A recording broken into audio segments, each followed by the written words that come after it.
Hello and welcome to Premier League All Access with me, Sam Matterface, and alongside me, as always, talkSPORT's chief football correspondent, Alex Crook.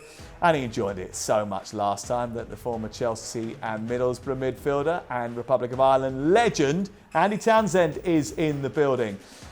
Here's what's coming up on the show. I'm becoming more and more disillusioned with what I'm seeing from the officials, Sam, and I think they're making a hash of things, and unnecessarily so. It's very basic what we're seeing, and I'm afraid they're altering the course of the game. I mean, what I've seen of Liverpool so far this season, I've seen them a few times now.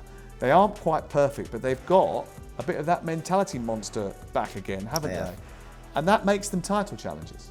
Under Ange Postecoglou, I wouldn't say they're title contenders, that might be over-egging it slightly, but they're certainly banging contention for the top four. In fact, I would say I expect them to finish in the top four. Yeah. And whisper it quietly, I'm not sure Haaland is in tip-top form at the moment. I'm worried about Manchester United because I think they're going to get themselves into a difficult situation here. If they find themselves in the bottom half of the table going into November, December, there's going to start to be a lot more questions about Erik Ten Hag than there are right now. Yeah.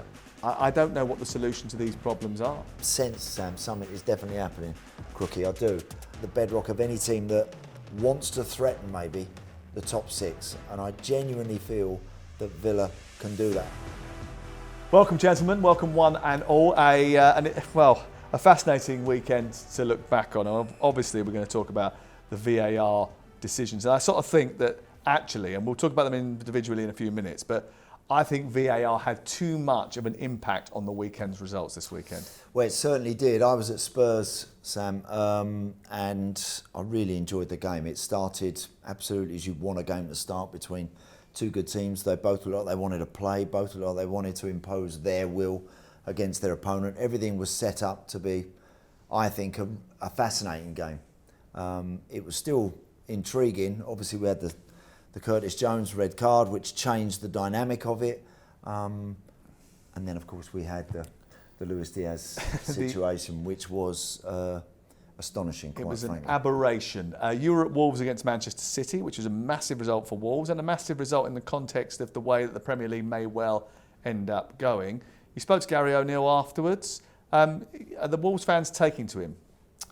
I think the jury stood out, to be honest, and I know that you share my opinion that we're a bit perplexed by that. Bournemouth fans never took to Gary, even though he kept them in the Premier League last season, and Wolves fans couldn't wait to get the knives out after they lost to Ipswich in the Cup in midweek. But this was what we know about Gary O'Neill. He is brilliant at the tactical side of the game, at coming up with game plans to stifle opponents, particularly those higher up in the food chain. And to be fair to the Wolves players, and Gary said this afterwards, they executed that game plan to perfection, and it wasn't a fluke. They deserved to win.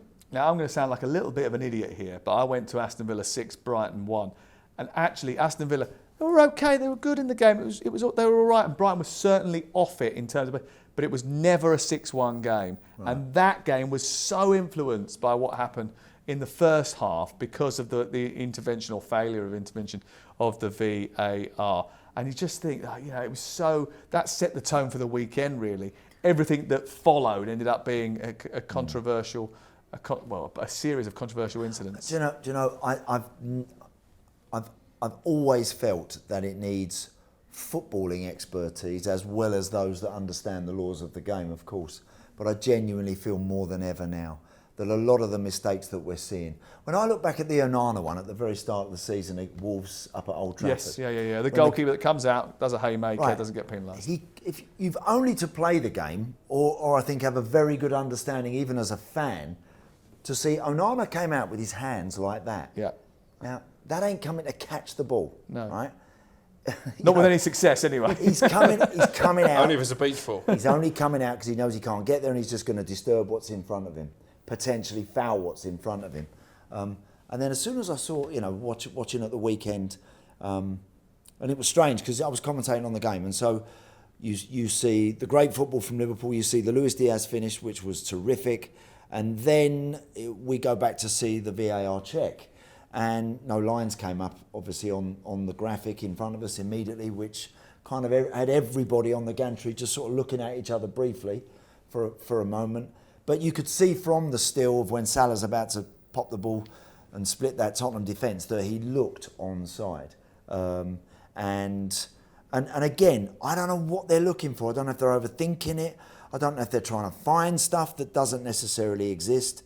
But I'm becoming more and more disillusioned with what I'm seeing from the officials, Sam. And I think they're making a hash of things, and unnecessarily so.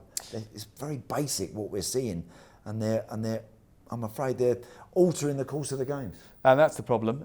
So let's reflect on all the matches, and we'll start there at the new Tottenham Hotspur Stadium.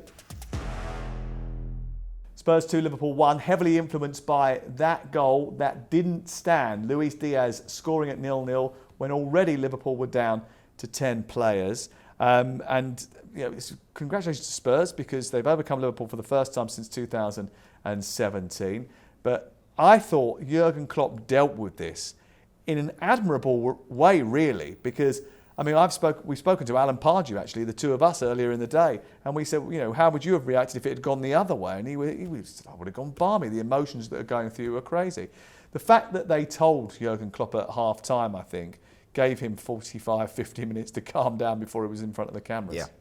I think also he knew that he was coming from a position of strength. He didn't need to tell us that the wrong decision had been made, because everybody else could see that through their own eyes. So actually, I think it was quite clever from Jurgen Klopp not to get himself into trouble with the authorities, and actually to let the public be the jury. It was a massive moment in the game. Obviously, the game was finally poised at that point.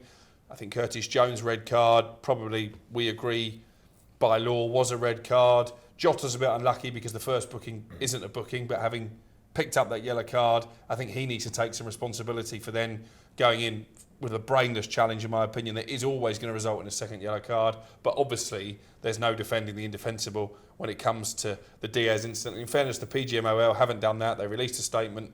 They admitted human error, and obviously they've stood down both the VAR and his assistant from their games on Sunday and Monday. Is that the right thing to do? Is it the right thing to do? Because are we not in a situation where if we're constantly, every time an official makes a mistake, you make a mistake sometimes when you're commentating, you make a mistake sometimes when you're breaking a story, or you might be writing a story and you put the wrong word in it or whatever. I might call the wrong player occasionally, or tell a fact about someone that isn't right because I made a mistake. That happens every now and again. And you chastise yourself, you beat yourself up, you get better the next time.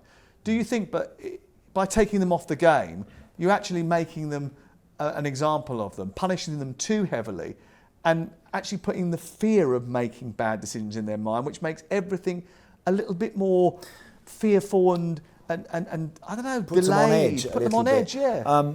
Look, unfortunately, the mistakes we make, and we do make them, aren't ruining the match, aren't costing teams serious points. I'm afraid that's the truth.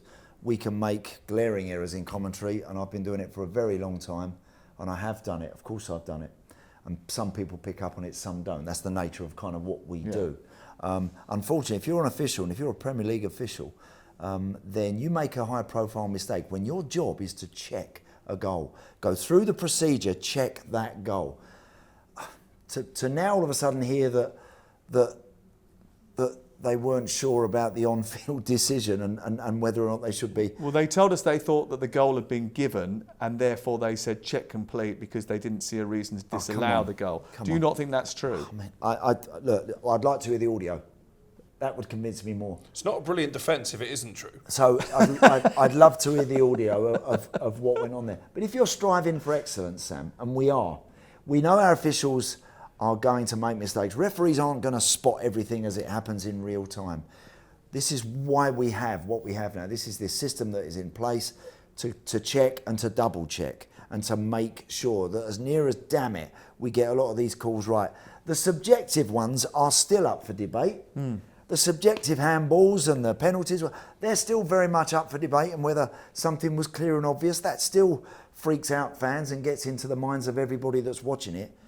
But an offside, a basic offside, and whether it was a goal and whether it wasn't, I'm afraid is totally and utterly unacceptable. Are we now in danger, though, of losing complete faith in VAR and the system as it is working and the officials as they are working at this moment in time? And look, I've done a lot of work with the PGMOL, studying the laws of the game, understanding and trying to explain decisions away when sometimes they're controversial. We do our best to give them balance because we know it's a difficult job. We know they're finding it very hard to recruit referees and train referees to a certain standard. But has this incident undermined a lot of the work that Howard Webb has been doing over the course of the last 8 months since he took over in trying to build trust and relationships in order to have that understanding? Because now, I think we sort of almost, as a media initially, tacitly accepted, oh, well, there must be something that we haven't seen on that VAR. I don't know what you were like when you were broadcasting it, but I know that Gary Neville almost didn't talk about it afterwards because he just admitted that he heard the VAR say check complete, thought that was a bit strange, but there must be something in it for whatever reason, and they moved on. Are we now going to be in a situation where every call they make be asking the question, well, have they got that right? Well, I think we're already there. If we go back to 3 or 4 weeks ago when Paul Heckingbottom had that rant after Sheffield United lost at Spurs, and he was basically saying that the people refereeing games don't understand the rules. And I think actually VAR has put doubt in the minds of our officials, and in some cases I think it has scrambled their brains. I think also it's damaged the Premier League as a product, and I hate using that word product, but it is the most watched league in the world. I know you'll say there were teething problems in other countries. Not as bad as this. But they seem to catch up and work out how best to utilise the technology a lot quicker than we have. Alexi Lalas, actually, the former American player, responded to our colleague on Twitter and said VAR isn't the problem, it's the way that you use it as English are utilising it. And I think that's a massive problem. I do, and I think, again, it goes back to the whole thing of us always having to do things that everybody else isn't doing. When we first brought in VAR, we had this whole thing about the referee doesn't really need to go to the monitor. You can just listen to the VAR. Then we had the whole thing about the flags and stuff like that. We did it differently to everybody else. So you had players playing in a competition on a Saturday in the Premier League, being refereed and using VAR in one particular way, and then going to Europe 3 days later and it being used completely differently. And we make this point, I think, on one of the podcasts last week. The laws in Spain and the laws in England are exactly the same, but the interpretation of those laws have been so far apart. They need to get closer together so that we're all generally on the same lines, because we are just scrambled at this moment in time. But if you're Howard Webb now, right, and you ask, Howard's kind of whole MO has been striving for excellence and for better quality. That's what the kind of vibe I've always got and the message I've always got from Howard since he's been in situ. If that's the case, then I'm afraid the only way you get it, you got to decide who operates best under pressure and who doesn't. Right now, and I think if you're going to be a VAR operative, it is a very, very important job. And it is a highly pressurised one because you are operating equipment, you are all eyes across various screens in front of you, knowing that there are 60,000 people at Spurs all hanging on it, and millions, if not a billion people around the globe all hanging on it. Now, there's an awful lot that rests on these. Not only points to teams, people are allowed to gamble on these matches around the world. People spend hard-earned money watching this stuff. People pay a lot of money to just be part of the whole Premier League family, and there's an awful lot resting on it. You've got to be able to operate under pressure, Sam. And if you can't, if you get basics wrong, then I'm afraid you do have to, in my opinion, get them out the firing line and then send them, go and do something else until you come back to me and tell me that you can hack it. In which case, should you make sure that you pay those people enough so that they don't have to go and chase extra money in the UAE in midweek prior to a game? I mean, when I heard that today as well, I'm staggered about that. I'm staggered that that's being allowed. I think it's different if you're flying into Paris on a Tuesday to do a game on a Wednesday night. You're back Thursday lunchtime. You can do it on the train. I think there's something in that, and I don't think anyone wants to deny anybody the opportunity to maybe manage and referee matches in different parts of the world where your experience broadens and you might become a better official. I think there's something in that. But when did they come back? When were we led to believe they came back? They refereed the game Wednesday and came back Thursday. That's pushing it a little bit. That's starting to push it. And then particularly as mistakes happen, if people have been travelling, we all know it's tiring, we all know it's time consuming, then you leave yourself wide open for criticism. And that, I'm afraid if it's all true, what I'm led to believe about those that went and did those games in the UAE, then they've left themselves, I'm afraid, at the mercy of everybody. On the field itself, and listen, there's other VAR decisions that we have to talk about a little bit later on, very, very briefly, but on the field itself, actually Liverpool, the fact that they played so well with 9 men for a long time, it was heartbreaking for Joel Matip to concede that goal in the 96th minute of the game, bearing in mind how well they had done. But actually, I think, having what I've seen of Liverpool so far this season, I've seen them a few times now, they aren't quite perfect, but they've got a bit of that mentality monster back again, haven't they? And that makes them title challengers. Yeah, I think it does. I think they need to get out of this habit of conceding the first goal. Obviously, it happened again. It's been going on a long time now. At the weekend, but their powers of recovery look like they might see them through to at least a point. I think Jurgen Klopp would have gone into the dressing room afterwards and been proud of his players' efforts with 9 men in particular, and probably would have said, look, we didn't lose that game. We had a goal chalked off that shouldn't have been. We were playing with 9 men. I think they'll take an awful lot of confidence from it. On the flip side, you saw the scenes again, same as against Sheffield United, when Spurs managed to find a way to win in stoppage time. I think they've got a different mentality, a different mindset under Ange Postecoglou. I wouldn't say they're title contenders, that might be over-egging it slightly, but they're certainly banging contention for the top 4. In fact, I would say I expect them to finish in the top 4. Yeah. Big Ange has had a good ride though, hasn't he? That's great, and they love him. I mean, I haven't quite witnessed scenes like that I saw at Spurs after the game. Look, dramatic finish, and that's always going to encourage people to really go for it. They're enjoying it. Listen, it's got to be fun, hasn't it? But do you know, when was the last time it was fun at Tottenham? I see a team. I see a team with a way of playing. And that, this word identity now, it's not always relevant to some. There are plenty of managers that are coming into clubs in the Premier League that I'm not really seeing. I don't see much of an identity with what Ten Hag is doing at the minute. I don't really see that. But what I do see is with Postecoglou, I see everybody knowing what they're doing, what's expected of them. I think the dynamic in midfield is great. And I like the way that they are prepared to dominate the ball in tight areas, to release people maybe with a little bit of time and space, and they'll do it on the edge of their own box, they'll do it on the halfway line, they'll do it in the last third. And they're not going to change from that. It's good to watch. I was looking at the team yesterday. Obviously, the new goalie who's replaced Hugo Lloris. You've got a dog who's playing at left back. Yep. He was part of the club last year. Yep. He's been excellent. He was on loan last year. You've got Maddison that's coming to the group. Mickey Van Der Ven. And Mickey Van Der Ven. In terms of the amount of players that they've used to upgrade that squad, though, Van Der Ven is probably, him and Maddison, the only 2 new players, really. I mean, goalkeeper obviously different as well, but outfield players, only 2 new players, and they've lost Harry Kane, and they've lost Hugo Lloris. Is Ange Postecoglou making Antonio Conte look a little bit stupid? Big time. Because what he's doing, he's getting a tune-out players that Conte couldn't. You look at Pep Guardiola, even more so in Basuma. I mean, the contrast between the Basuma that we saw for much of last season wasn't even getting picked by the end of it to what we're seeing now. We're seeing the all-energy midfielder that did so well at Brighton. The fact that Conte couldn't get that tune out of him, I think, is a failure on his coaching CV. Well, the good news is that very shortly we will have a battle towards the top, including Arsenal, Tottenham, Liverpool, Manchester City, all vying for that top spot, which is nice because we've got a bit of a title race going on, especially after the results on Saturday involving Bournemouth and Arsenal, Wolves and Manchester City.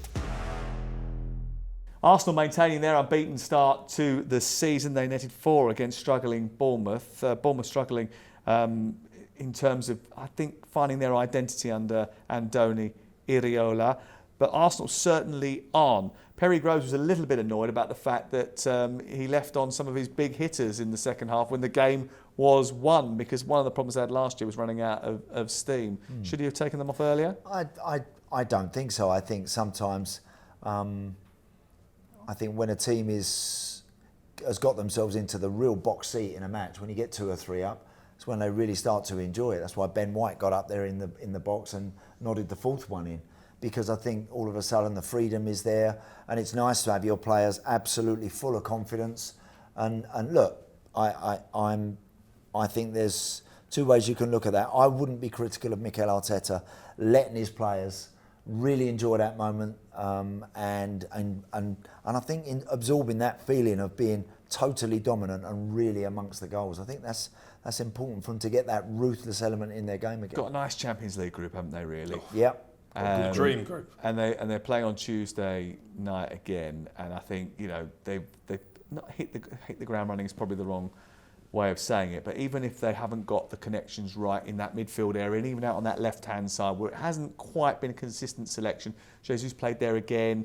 They've got Trossard, who had an injury issue. Yeah. They've had an issue with Martinelli as well. Declan Rice he's playing well, but he's finding his feet in this team.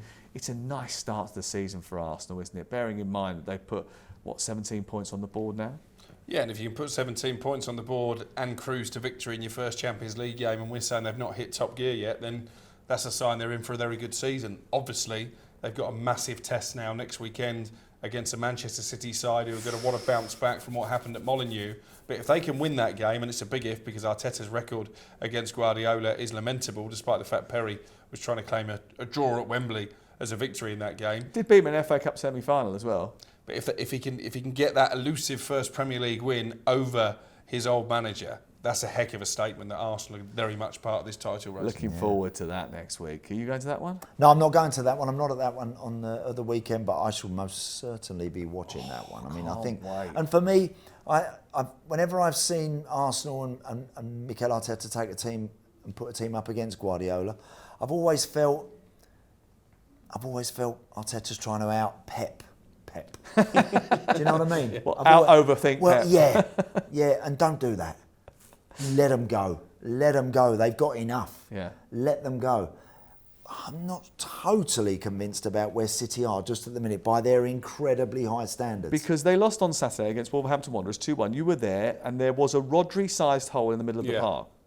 Yeah, that midfield combination didn't work in the first half. Kovacic and Nunez. It lacked dynamism. Guardiola admitted that to me afterwards. Interestingly, he didn't turn to Calvin Phillips to try and inject that dynamism. He went for a youngster in Oscar Bob instead, which probably tells you that Phillips has got to get out of that football club in January because he's not going to get the minutes. What he said last week sort of gave it away when he said that Bielsa gave Calvin the best period of his career. I'm sorry, I haven't been able to do that. We went as a club to him in the summer, and he said he wanted to stay, and we always like people that want to learn. Basically saying, I'm not going to use him, so it's time for you to leave.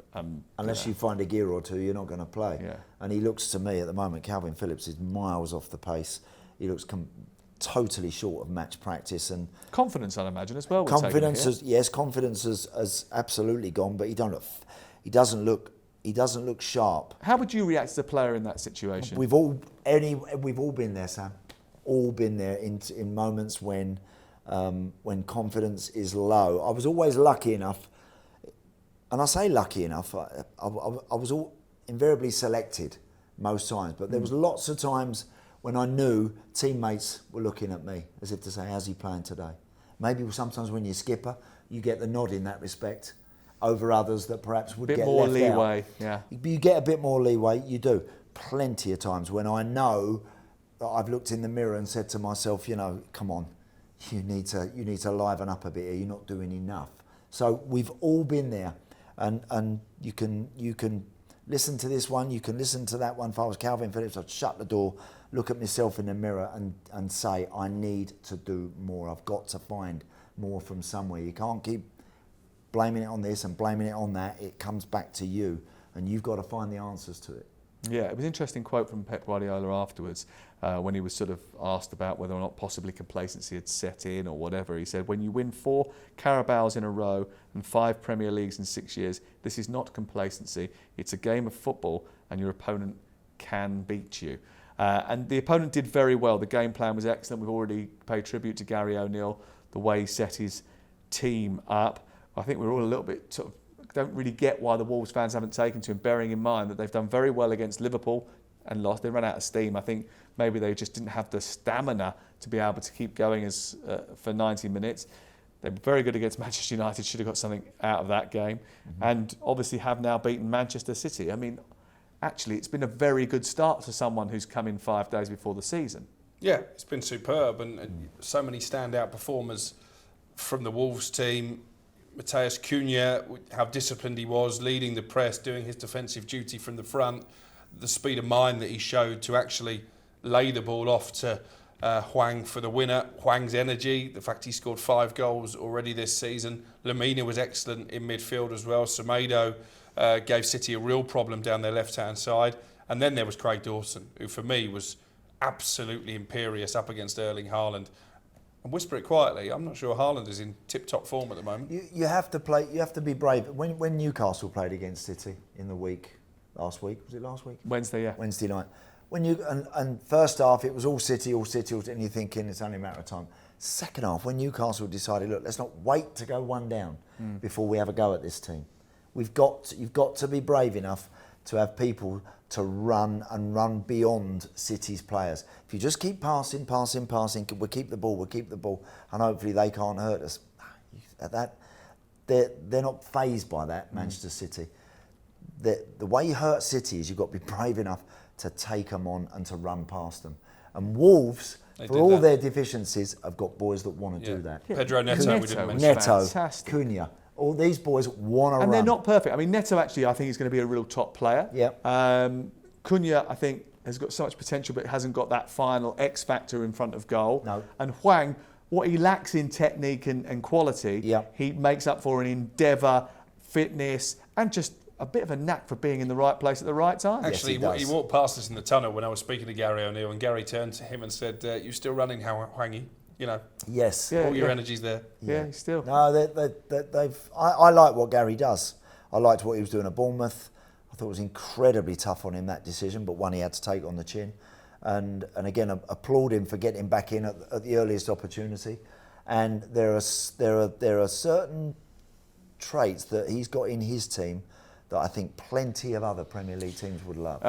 Wolves' next game is against Aston Villa, which is a big game because it's a big sort of derby game. Midlands You derby. know that it's not. It's not. It's not the derby. It's not the derby, but no. it's a big grudge match, isn't it, between 2 teams in the West Midlands? But the game after that for Wolverhampton Wanderers is Bournemouth. Wow. It's going to be interesting to see what happens in that That's game. at Bournemouth as well, isn't it? At Bournemouth, Yeah. I tell you, today, I know I fancy, where is it, at Bournemouth? At Bournemouth. I fancy Wolves 100%. Yeah. Again, this Iraola experiment that's going to go on down at Bournemouth, I see them keeping the ball, but they're lacking any real, I think, effect at the top of the field. Yeah. They've got a massive month ahead, Bournemouth, including that game against Wolves. I think they've got Everton. Yep. They've got Burnley as well. They've had a difficult start to the season. They can say, we trust in the process. We were expecting a difficult start. If they're still in the bottom 3 after this run of fixtures, then all of a sudden I think questions will start to be asked. Yeah, and at the end of the day, if you have a bad start to the season, then you do have to ask questions of everyone involved, especially if it's your worst start in 34 years. Are you sitting comfortably? Not overly. 34 years, the last time that Manchester United were this bad. They were beaten by Crystal Palace by a goal to 0. Roy Hodgson is the first manager to string together 5 unbeaten Premier League visits in a row to Old Trafford. And when he was asked about it afterwards, he said, well, everyone keeps talking about it, but I don't remember them. I do remember this one, though. Well, we can remember it as well, because actually it was another performance by Manchester United which was incredibly disappointing. I got up on Sunday morning to watch the game back, and I just could not believe how bad some of the key individuals were. Casemiro, Rashford, their level of performance is just not up to it. I mean, you've got, and I watched Mason Mount a lot because I know that he'd come in for a lot of criticism. Because you love him. And because I love him. But I thought, I'm going to watch to see what he does and compare it to what the others are doing. And I was watching that first half and I thought, this kid is running up and down like a lunatic, getting into the spaces, demanding the ball off people, laying it off perfectly, good weight of pass, asking, demanding the ball off other people. And then I'm looking at Rashford and I'm thinking, every decision he makes is the wrong one. When he gets the ball and he's into the final third, every decision he makes seems to be the wrong one, whether it's to cross the ball, pass the ball, he overhits it, doesn't get it right, or he runs into traffic. He looks like he's got the weight of the world on his shoulders. Casemiro, I do know what has happened to that fella over the course of the summer. But everything about his game has completely gone. Well, I was doing the Carabao Cup game against Palace in midweek for talkSPORT. So after that, because Palace was so desperately bad in the first half of that game, and quite frankly in most of the second, but Roy Hodgson made a few changes and brought Eze on and 1 or 2 others. and they looked a little better. But they were so bad, I could not possibly have made a case for Palace doing anything at Old Trafford at the weekend. So to hear that United was so bad, now whether because they strolled the midweek game, they just felt like it by turning up and it'll happen, and football don't work like that. But when I think of the experienced players that they've got out there, and I think, well, there's no way that they would start a game very lackadaisical. Well, they didn't. They started really well. So the first 15 minutes, they had 86% possession, 4 shots on goal. They concede the first goal in the game, and the same thing happens as always. They collapse. They go to pot. I mean, the goal was a terrific goal from Anderson, wasn't it? It came out of nothing. It was a hell of a strike. I know, did it go between his hands, the goalie? I'm not sure, but it was a good. That was a good hit, and probably, as you say, rocked them and set them back, and they most certainly wouldn't have expected to be one behind, particularly after 2 days before that, absolutely strolling the game against Palace in midweek. So, look, I was very, very surprised at the level of performance. I've only seen highlights of it, but I've heard enough from everybody. And United go from the sublime to the ridiculous literally in a matter of days. And why that is, I have no idea. The goal comes about because Casemiro has a heavy touch and then commits bad tackle. The ball runs out wide. Amrabat has to chase a player fouls him, doesn't he? out towards the left-hand side. You know what he's like. He wins more fouls than anybody else. And Amrabat hasn't learnt that about him yet. Correct. He's a little bit over-eager, gives away the free kick. The free kick comes in. Hoyland misses his header, doesn't quite get the connection on it. Lindelof has been bullied at the back post by Anderson. He's been pushed out of the way, and Anderson's made himself some room, and he executes the shot and he scores. But that's the kind of thing that Manchester United are doing too often. Little mistakes, constant unforced errors that are handing the initiative. And then as soon as they go 1-0 down, there's not enough sort of character to be able to come back. How does that happen with Amrabat, with Varane, with Onana, this big character? You know, with all of the players that they've got, Bruno Fernandes, Casemiro, Champions League winners, how do they not have the character to be able to weather those storms and deal with those situations? Well, it shows a lack of backbone. And actually, if you look at Manchester United's DNA, certainly in the Premier League era, certainly in the Fergie days, it was all about character and the powers of recovery. We joke about Fergie time because it was a thing. The number of points that Manchester United rescued from losing situations.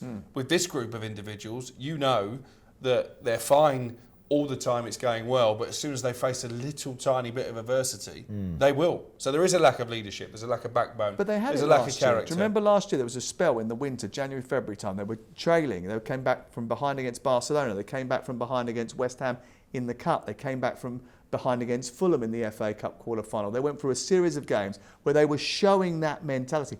What has happened? Well, that was at a time when Ten Hag, with his substitutions, I remember particularly the Barcelona game when he made changes at half-time, and it seemed that everything he did turned to gold, and that led us to wax lyrical about his in-game management. He seems to have lost his way because the changes that he is making, at times he's making them too late. I think he should have made changes at half-time in this game on Saturday because the game was clearly going away from United, and the changes he is making aren't having the desired impact.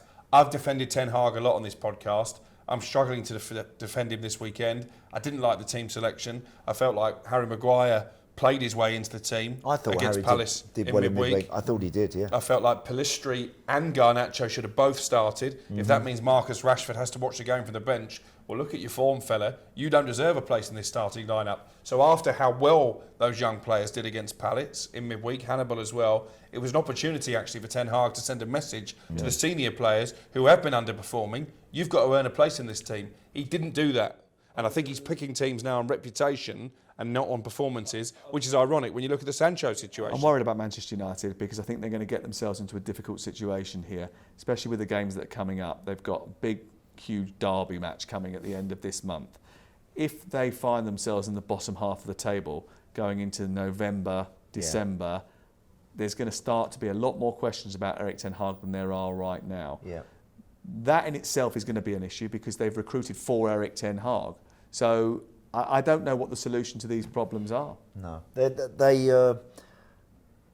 They blow so hot and cold, United. They have spells in matches where I like the look of what I see, and I think everyone inside of Old Trafford gets excited and revved up about it.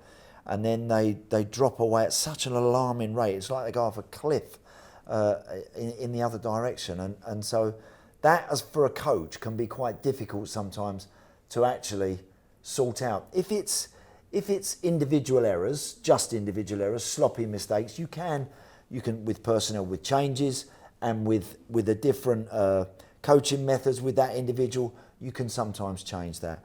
But when the team looks so good one minute and then so vulnerable the next, and then so wide open, and so many people are out of position, making poor decisions, that can be sometimes really difficult to find the solutions to, Sam. I like you, only see United at the moment always on the edges of everything that's going on in the Premier League, and no better than that. I think the most alarming aspect for me is listening to his interviews after the game, particularly with Mickey Gray on talkSPORT.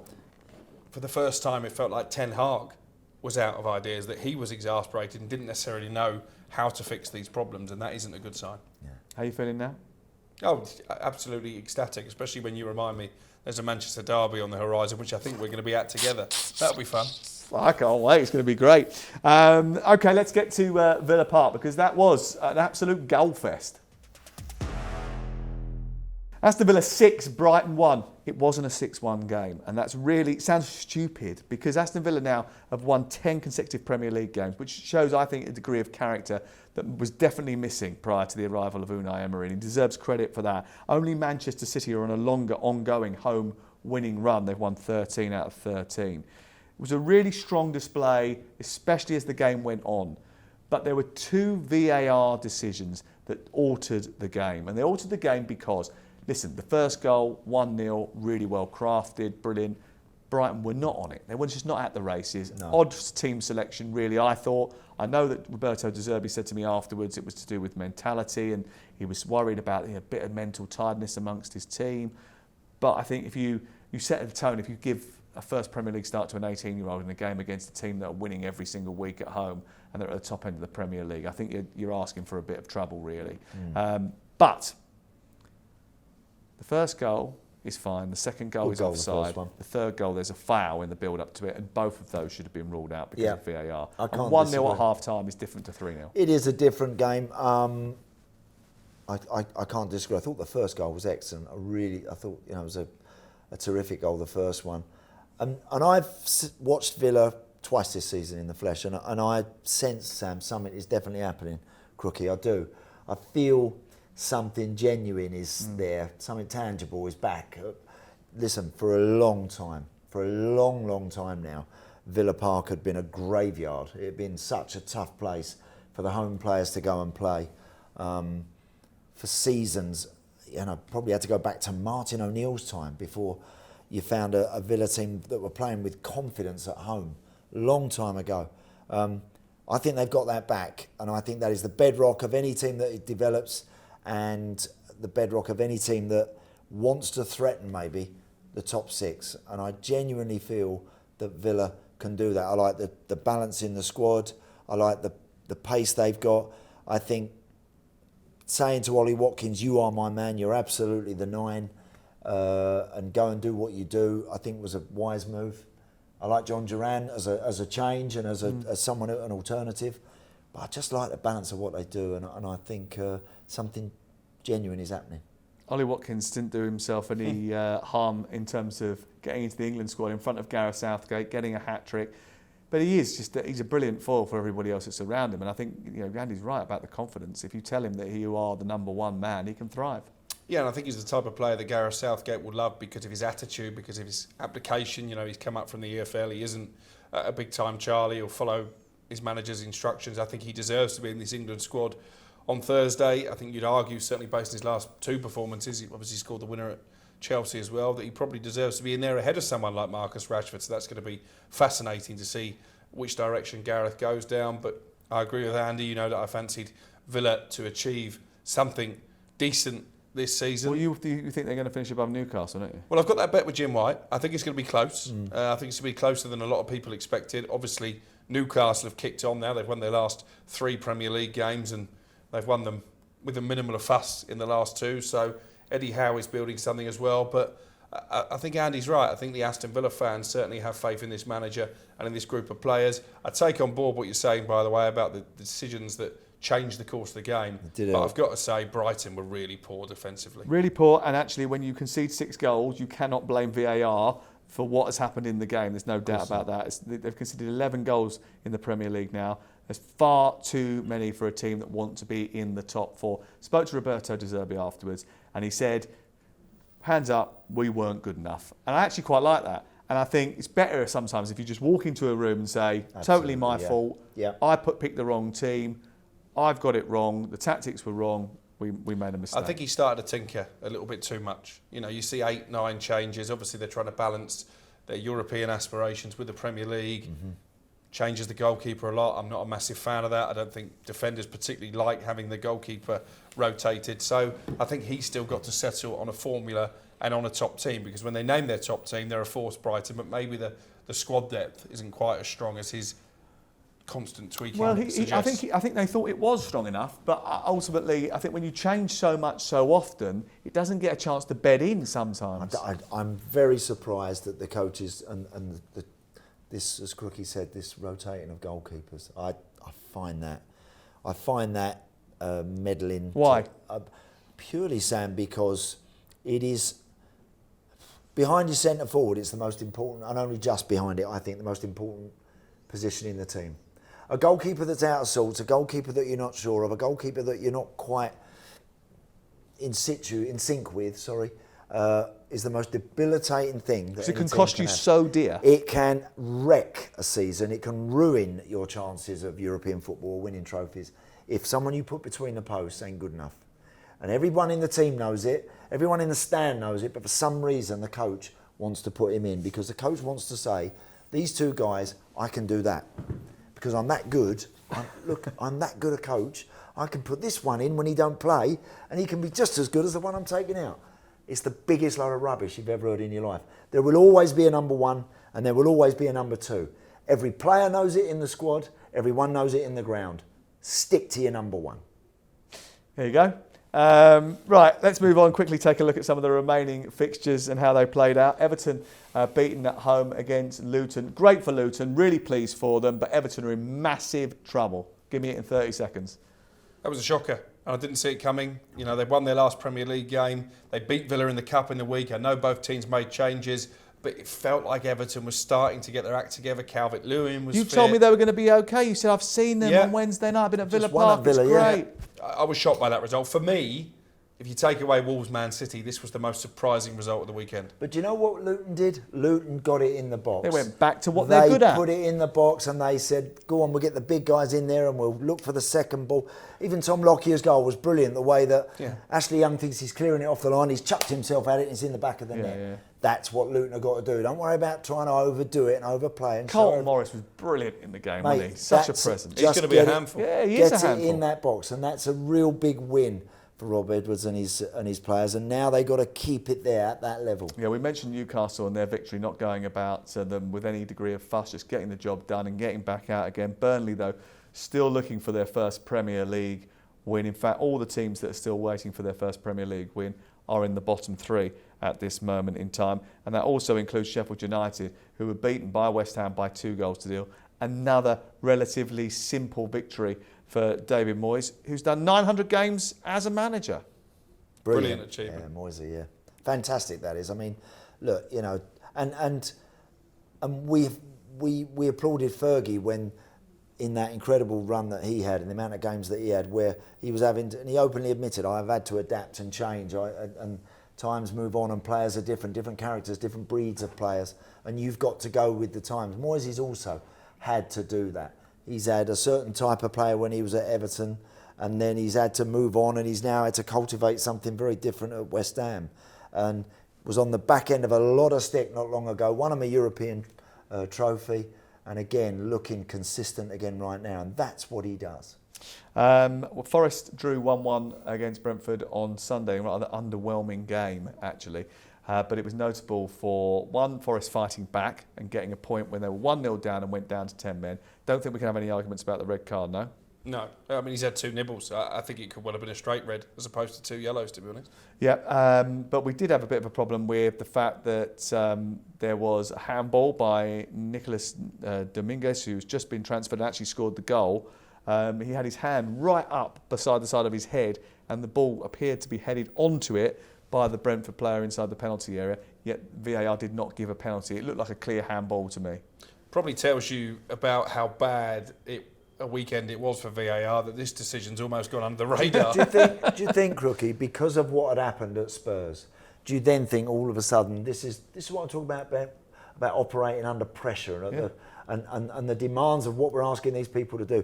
Do you think that there's a reluctance then all of a sudden 24 hours later? We had a bit of a leak today from the room suggesting that they were taking a lot more care and time over every decision because they were panicking about getting it right. What I mean is, Sam, rather than being brave and making a call, they're worried about it. All of a sudden it's like, we'll just sit back and we'll just let that one go. And now they're only human, and I understand that, but Howard has got to get those that operate best when their backs are against the wall, just like footballers have to. It sounds a little bit far-fetched to me. Alex Crook, thank you very much. Andy, thank you very much. Sam. Enjoyed it. Absolutely brilliant once again. Back on Thursday to preview all the weekend's action. Premier League All Access here twice a week to make sure you get your full football feel. Tell your friends about us. We're from talkSPORT. We're available on the talkSPORT app and, of course, on the talkSPORT YouTube channel.